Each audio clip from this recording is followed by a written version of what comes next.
The Christian legacy in America has historically manifested in attempts to usurp the very freedoms of which they ironically claim credit. Freedoms that didn't exist throughout the vast majority of Christian history. That's especially disconcerting during this day and age, when people seem to think that the answer to Islam is Christianity, when in actuality Christianity and Islam have shared some disturbing similarities, both being ancient Middle Eastern Abrahamic religions with long histories of authoritarianism, censorship, and brutality. While their DNA is identical, the main reason Christianity manifests differently today is because it has been declawed by a few hundred years of secularism. This should tell us that the answer to Islam is not more religion, but less. Too many people mistakenly believe that religion stabilizes society. In fact, it has been our Christian leaders in the West who talk tough on terrorism, only to then prop up and arm Islamic theocratic regimes in the Middle East and Asia, which have destabilized their regions, thereby causing refugees and migrants to flee their highly religious countries into the stability and safety of secular countries. We will never solve this problem if we keep giving the problem credit for being the solution. Religion is not the answer. That is why I feel I must set the record straight when a recent wave of populist voices have been duped into presenting Christianity as the solution to geopolitical and social problems, because they think it's the foundation of our culture, and that even atheists like myself are cultural Christians. I say it's the exact opposite. Christians are typically cultural secularists, all the way to the point that even their most sacred holy days are now homages to capitalism. And that's fine by this old atheist, but that leaves Jesus with far too many tables to overturn. So let's not overstate Christianity's true role in this ever-changing world of ours. To frame my point, I'm going to respond to David Wood's defibrillator argument for God. The reason I chose David is because his approach exemplifies what Christianity has done throughout history. From the current idea of what we call Western values to science itself, Christianity loves to take all the credit. But when you delve into the actual history, you find that at best, Christianity played only a part, and at worst, it was active opposition. In this case, David gives Christianity the credit for science, decrying what he calls atheist teenagers on Twitter who think they're champions of science. I think that's posturing, however, because I suspect David would not trouble himself with such a response to mere teenagers on Twitter. The more probable reason for his argument, I believe, is that modern scientists are typically atheists, and since scientists are the foremost experts on the mechanics of our universe, with far more information than their illustrious predecessors, it's very telling that most of them are not religious. David falls all the way back to the Copernican scientific revolution, beginning during the mid-16th century. This was the scientific revolution that birthed modern science and led to the Enlightenment, so it's quite a valuable thing indeed of which to claim ownership. He does this with the beginning of his defibrillator argument. Premise 1, no hypothesis in history has more scientific confirmation than theism. Premise 2, no hypothesis in history has more scientific disconfirmation than atheism. Conclusion, if we have respect for science, we must accept theism and reject atheism. Notice that if we replace the words theism and atheism with their actual definitions, the premises fail to support the conclusion, for they'd be statements of confirmation of belief and disconfirmation of disbelief, and belief or disbelief have no bearing on the actual truth. So he's using the words improperly. What he means to say is that science confirms the existence of God. The reason he thinks God has so much scientific confirmation is because he believes that everything we've ever learned from every scientific experiment ever conducted constitutes evidence for God. He does this by crediting Christianity with ownership of the very basis of science, as he describes thusly: 1. The universe can be understood. 2.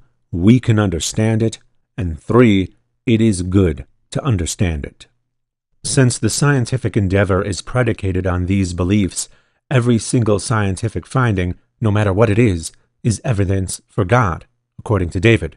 This is because David thinks that not until Christianity did people believe that the universe could be understood, that we could understand it, or that it was good to understand it. Notice, however, that David is once again using imprecise language. Since the universe is literally everything, all this means is that learning is possible, we can learn, and it is good to learn.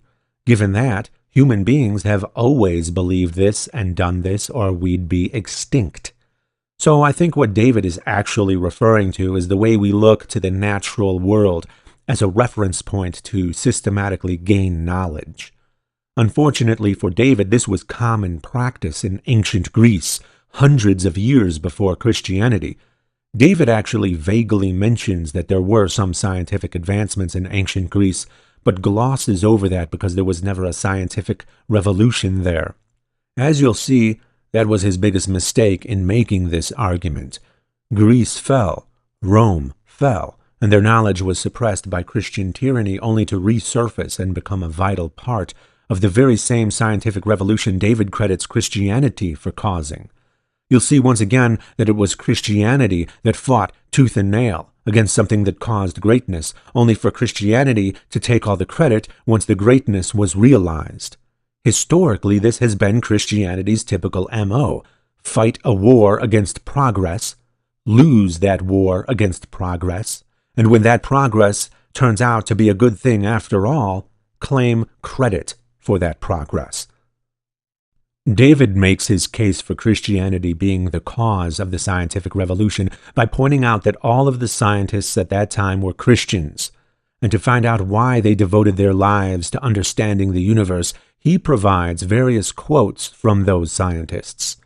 This is a very flawed way to present the argument. To truly understand why the scientific revolution happened, it requires an extensive study of much more than the scientists themselves, but rather what was going on in that region politically, socially, philosophically, technologically, and yes, religiously. So let's save the scientists for the end and dig into what actually caused the scientific revolution in the first place. Why were Christians the pioneers of the scientific revolution? David is more than happy to answer for we atheists by saying, atheists often insist that it was just dumb luck. Anyone could have done it, and if Europe had been filled with atheists, it would have happened even faster. As you will see, however, luck more aptly describes David's explanation. He goes on to note that there were cultures and civilizations around the world that had the opportunity to study astronomy, physics, chemistry, and biology, but these branches of science all took off at roughly the same time in one particular civilization. When we investigate why this is so, David says, what we find is people who believe that the universe is intelligible because of their theistic beliefs, that they're rational because God is rational, and they were made in the image of God. So, by setting out to understand it, they're worshiping God. Bam! Christianity gets the credit for science. Case closed, right? Not so fast. Let's take off our God goggles and look at what actually happened. First, let's clear atheists of the incompetence David implies.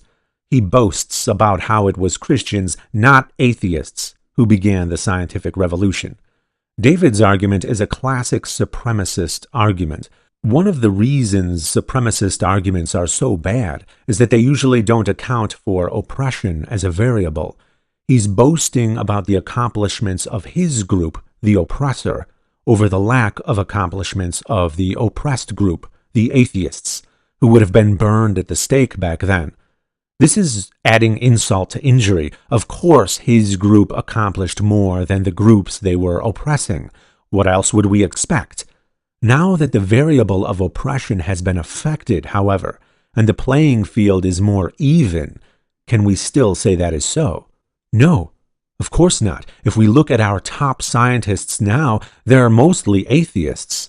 That's true even in the United States, where atheists are still a tiny minority. Let that sink in. As soon as you're no longer allowed to kill this tiny minority, suddenly that same tiny minority becomes the majority of your top minds. Very telling, isn't it? Maybe theists should have tried listening to us rather than killing us and censoring us. David's argument doesn't even make sense from a logical standpoint. The scientific revolution happened suddenly and proceeded very quickly. As the influential historian, physicist, and philosopher of science Thomas Kuhn pointed out, scientific progress is based on paradigm shifts, which is what causes scientific revolutions in the first place. During the Copernican scientific revolution, however, Christianity was already a 1,500-year-old established norm. When a paradigm shift occurs, we simply do not look to a 1,500-year-old cultural norm as the cause, as the question quickly arises, why did this widespread, brutally enforced, ancient cultural norm called Christianity fail to produce anything like a scientific revolution for 1,500 years, the first full 75% of its entire existence, only to then spontaneously, simultaneously inspire a bunch of scientists to trigger the scientific revolution? No, I couldn't find any historian who believes that. David's explanation is more luck-based than anything history has to tell us. To find the real answer, we need to look at what changed, not at what stayed the same. As it just so happens, that era was filled with change. After Rome fell, ancient Greek philosophy, science, literature, and politics, which heavily influence Western culture today, were largely lost. This knowledge was discovered by the Arabs, who translated and preserved the knowledge in Arabic. It's no coincidence that many Muslims claim Islam is responsible for the creation of science, just as David claims Christianity is responsible. Guess why? While the Islamic world did produce some scientific advancements during its golden age, that came to an end as Mongols invaded around the exact same time ancient Greek knowledge was finally rediscovered by Europeans, who translated it from Arabic to Latin and introduced it to Europe during the 12th century, which, as any historian will tell you, was the reason for a major turning point in history.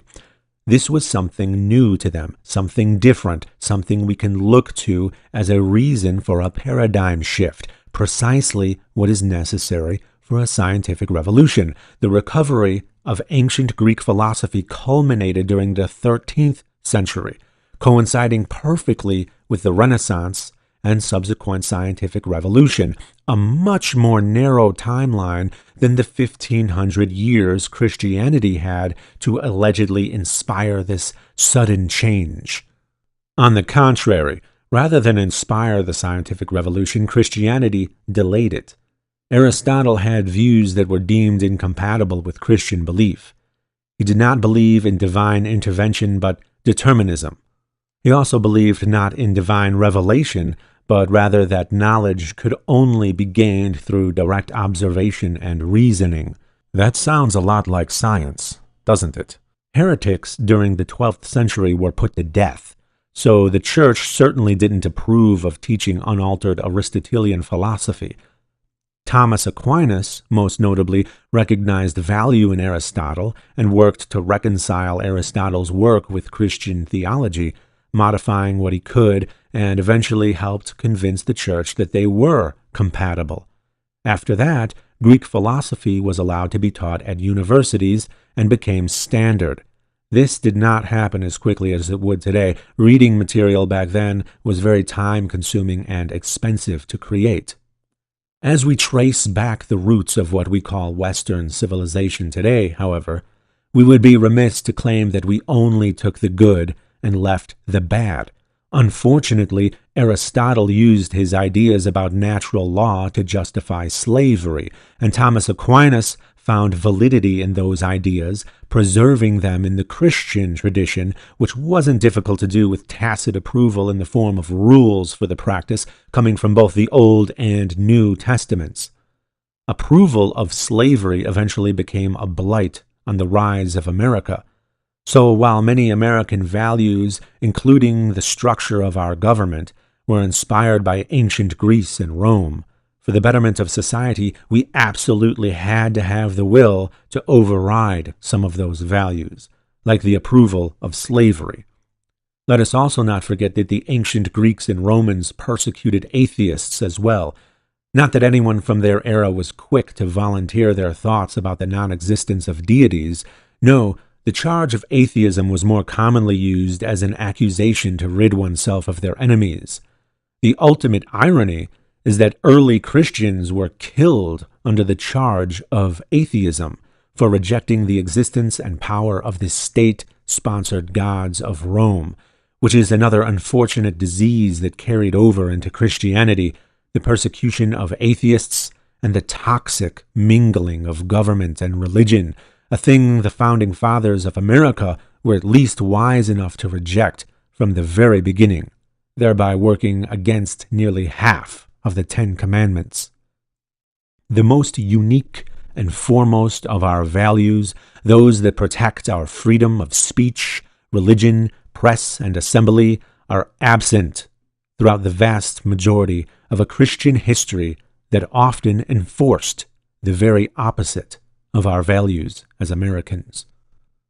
So, a couple hundred years before the scientific revolution, we have ancient Greek knowledge being widely disseminated into the universities. While universities did evolve from theological studies, their utility wasn't realized by the secular world until the recovery of Greek philosophy, and not until that secular utilitarianism did we start to see rapid progress. It's important to note that there have been geniuses all throughout history within Christianity and beyond. So why could none of them accomplish what the geniuses of the scientific revolution did? Notice that a component of science has still been missing from history up until this point, a component that David did not mention at all: the widespread cooperation and eventual peer review of other scientists. While the term peer review didn't exist until the 20th century, its vital precursor goes back to the exact era of the scientific revolution. Before people could easily study each other's work, geniuses were often separated by hundreds of years and hundreds of miles. So did something happen during that time and place to solve that problem? Yes, the printing press was invented in Europe during the 15th century. After that, books and other mass publications, including new scientific discoveries, weren't so expensive and time-consuming to translate, create, and disseminate.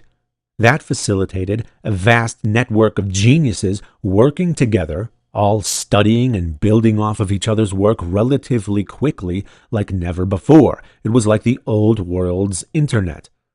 David totally ignores this crucial factor and instead argues that no, it was a widely established ancient cultural norm that did something it had never done before by suddenly simultaneously causing scientists who just so happened to live in the same time and place where the printing press was invented to spark the scientific revolution. Again, David's argument is the one that's based on luck, not mine. It's true that the initial viability of the printing press was due to the demand for Bibles, as such a thing would be in high demand during the brutal reign of the Church, but that's a mere credit of logistics, and not a matter of credit for anything philosophical or scientific. Furthermore, this was a period when explorers were leaving Europe on voyages all over the world for the first time, leading to many discoveries of other cultures and ideas. And when they returned to Europe, they brought knowledge of those cultures and ideas with them. David seems to think that Europe existed in a vacuum during the 15th and 16th centuries, but that is very much not the case. He ironically blames the rest of the world for being ignorant, when in actuality the rest of the world's ideas were converging in Europe at that time and inspiring people in new ways, including contemporary Greek scientists, scholars, artists, and philosophers who were fleeing into Europe as refugees after the Ottoman invasion of Constantinople. Many historians believe this also played an important role in the rise of Renaissance humanism. Before we get too far ahead of ourselves, I want to emphasize the importance of ancient Greek influence. As it just so happens, history provides us with a brilliant visual representation of the Greek influence on thought during that time, despite the brutal hold Christianity held upon people back then. Art and science have always had a special relationship, borrowing from each other and inspiring each other. Just before the scientific revolution, which marked a huge shift in science, there was the Renaissance, which marked a huge shift in art. Again, this was no coincidence. So what inspired this sudden shift in art? The rediscovery of ancient Greek civilization, of course. Why is this significant? Because the art of ancient Greece and Rome was actually far more advanced than medieval art, which came many hundreds of years later. We people of modernity aren't accustomed to the past being more advanced than the future, but in many aspects of Christianity's brutal reign, that was exactly the case. When you look at ancient Greek art, a tradition that was carried on in ancient Rome as well, you see art that was created using methodology that David falsely accredits to Christianity. This is why Christian medieval art was not realistic, but Greek and Roman art was, because not only did the Greeks value the natural world, but they knew how to reference it. That was hundreds of years before Christianity, so Christianity cannot be credited with that way of thinking. David's argument was defeated around 2,500 years before he ever uttered it. Look at the artwork the Christian world was producing during the medieval period, from the 5th century, not long after Christianity gained dominance, to the 15th century, the century that marks the beginning of the cracks in its foundation.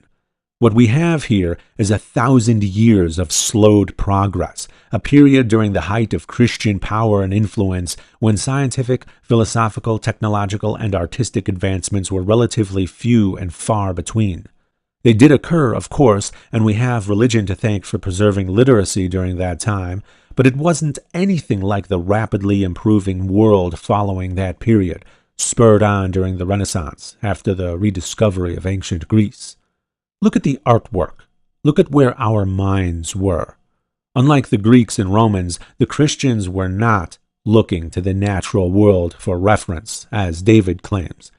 They were looking inward to their flawed imaginations. They were obsessed with fantasy realms like heaven and hell, and they ignored the natural world.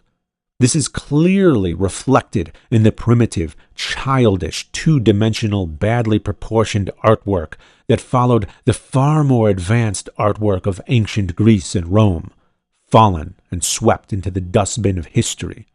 Christian authoritarianism resulted in the censorship and desecration of Greek and Roman statues. They destroyed history because it was contrary to Scripture and their sensitivities, thus prohibiting progress. When Christianity has unchecked power over government, the results are always Orwellian. When does this period of ignorance end? Not until the Renaissance do you see a lot of history finally picking up where it left off 1,000 years beforehand.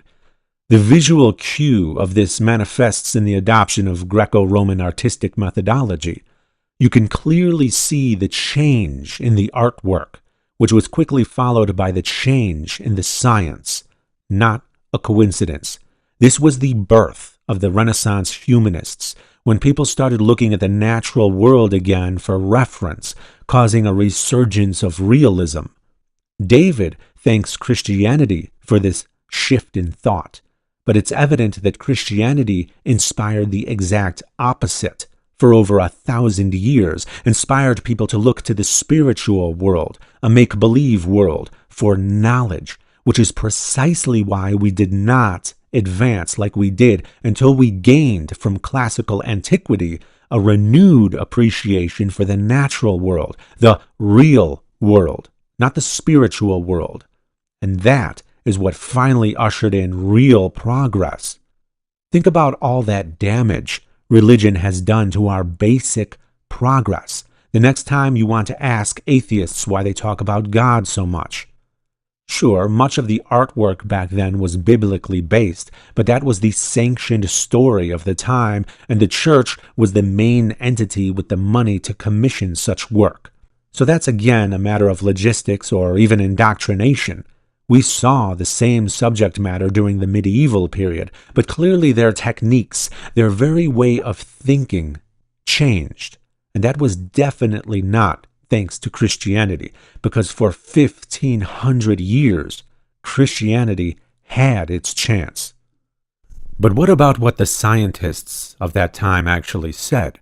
Those damning quotes professing God to be the reason for their inspiration. It would be quite a shocking historical incongruity if they were anything other than Christian. Consider the context of that period. This was the beginning of modern scientific knowledge, before they had very many answers. As I said, after we gained a respectable amount of answers, scientists naturally shifted to atheism. That's because the answers didn't point to God the way everyone thought they would. 16th century scientists lived hundreds of years before Darwin, before there was a significantly exhaustive, most highly confirmed theory in science that explains in great detail exactly how human beings came to exist. Before that, we didn't know, and the deliberate design of our bodies seemed perfectly plausible. Putting all that aside, those scientists lived during a time when heretics were put to death. Because of their discoveries, as history shows, those scientists walked on a razor's edge between Christian approval and heretical thought, the latter of which caused some of the very same scientists David boasts as devout Christians to be persecuted and censored by the church for wrongthink, as their scientific findings were deemed incompatible with Christian doctrine, no doubt retarding scientific progress. So yes, without Christians at the helm, there are very good reasons to believe it would have happened much faster. So what damning quotes did David provide us with from those scientists of hundreds of years ago? Those who study the stars have God for a teacher. Tycho Brahe. Brahe was a Danish nobleman. Our piety is the deeper, the greater is our awareness of creation and its grandeur.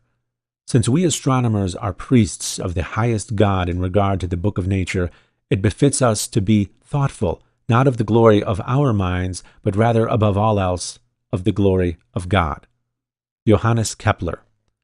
Kepler was the imperial mathematician to Rudolf II, Emperor of the Holy Roman Empire, and his grandfather was Lord Mayor of Wilderstadt. I see plainly that the certainty and truth of all knowledge depends uniquely on my awareness of the true God, to such an extent that I was incapable of perfect knowledge about anything else until I became aware of him. René Descartes. Descartes' father was a member of Parliament.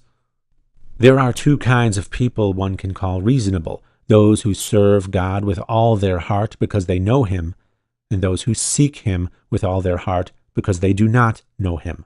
Blaise Pascal.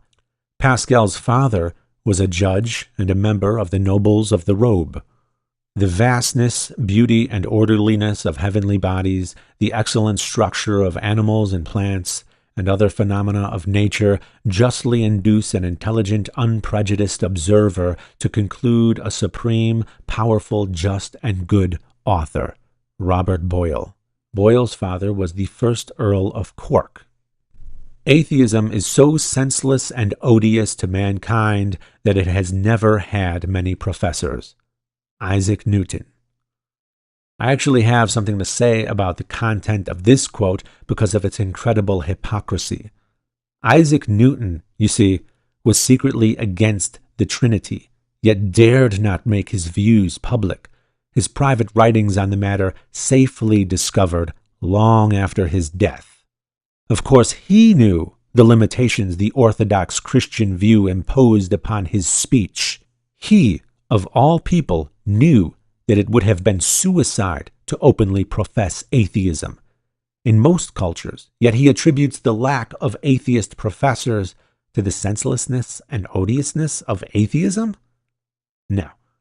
Newton obsessed over alchemy and the Bible, and ironically, if he had limited his studies to such, we wouldn't even know his name today. To know the mighty works of God, to comprehend his wisdom and majesty and power, to appreciate in degree the wonderful workings of his laws, surely all this must be a pleasing and acceptable mode of worship to the Most High, to whom ignorance cannot be more gratifying than knowledge. Nicholas Copernicus.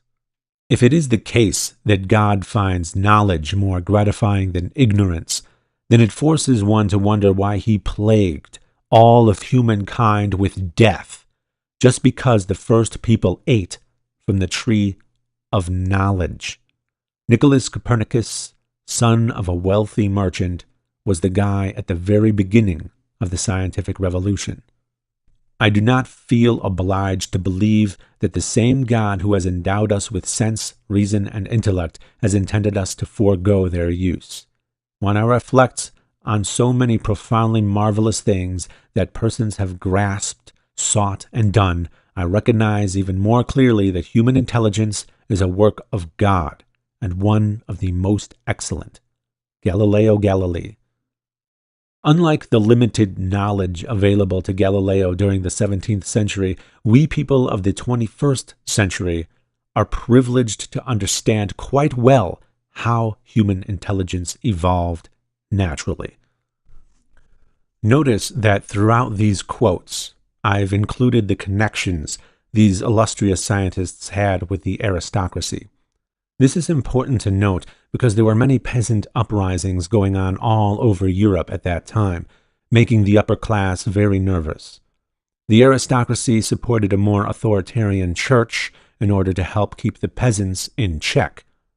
These scientists were caught between a rock and a hard place.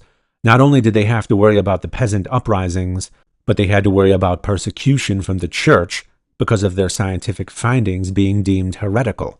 Of course, I'm not saying they were secret atheists, but they had everything to lose and nothing to gain by deviating from the norm and failing to declare that their work was in devotion to God.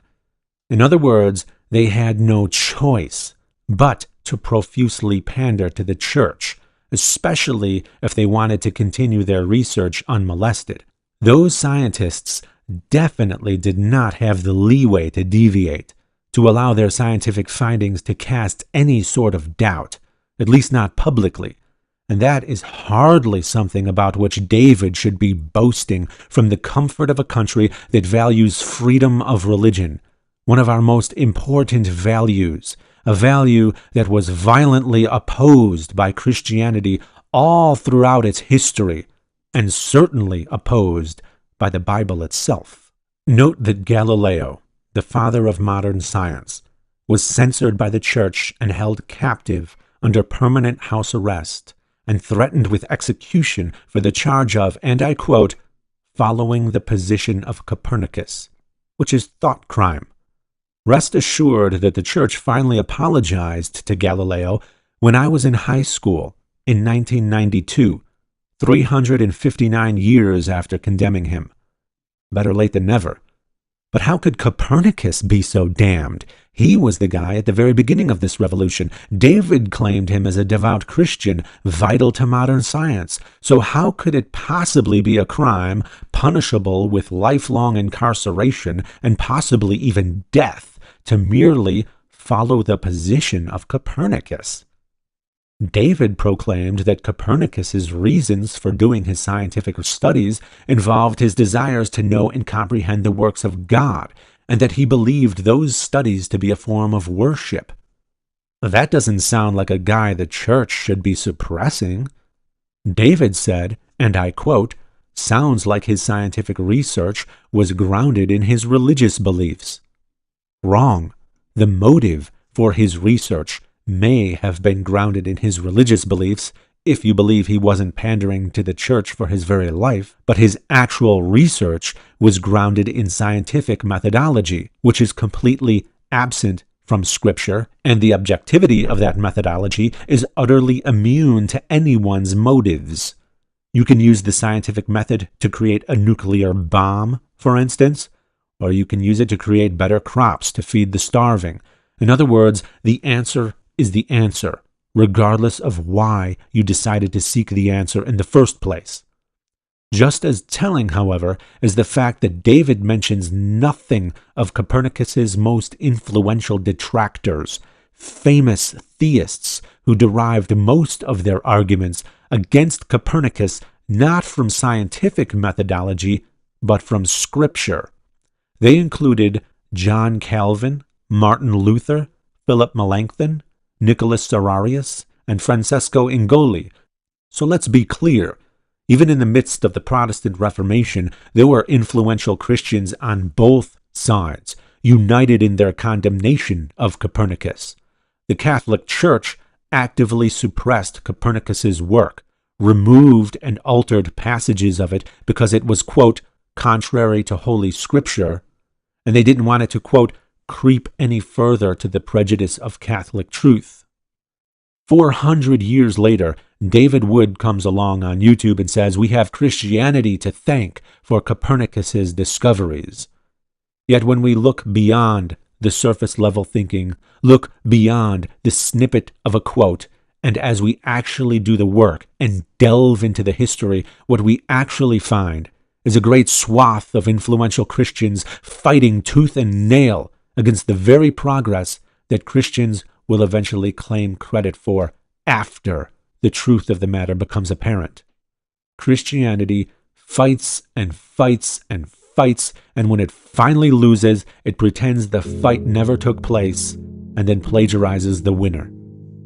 If the findings of those scientists reaffirmed Christian truth, they would not have been so thoroughly persecuted from every corner of Christendom. The reason they were persecuted is because the implications of their scientific findings were contrary to Christian belief, at least until the apologists could figure out some mental gymnastics that would make them acceptable, a long-standing Christian tradition. I'm actually glad that they were there to find the loopholes that stopped Christians from suppressing science. In that regard, even we atheists owe those apologists our gratitude. The bulk of Christianity, however, believed that if those new ideas about the universe were accepted and disseminated, it would mean that their religion would lose influence. And they were right, because that is exactly what happened. Their fears were justified. The truth will out. Their brutal dominance was righteously sacrificed for a better, more prosperous, less authoritarian world. We need to do everything we can to maintain that direction. A surefire way to ruin our wonderful progress would be to indulge in a misguided Christian revival to combat Islam. Secularism is the answer to Islam. Both Christianity and Islam are ancient Middle Eastern Abrahamic religions.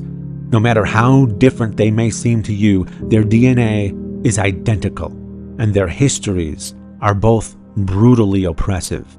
Either one is more than capable of throwing us all into limbo for 1,000 years.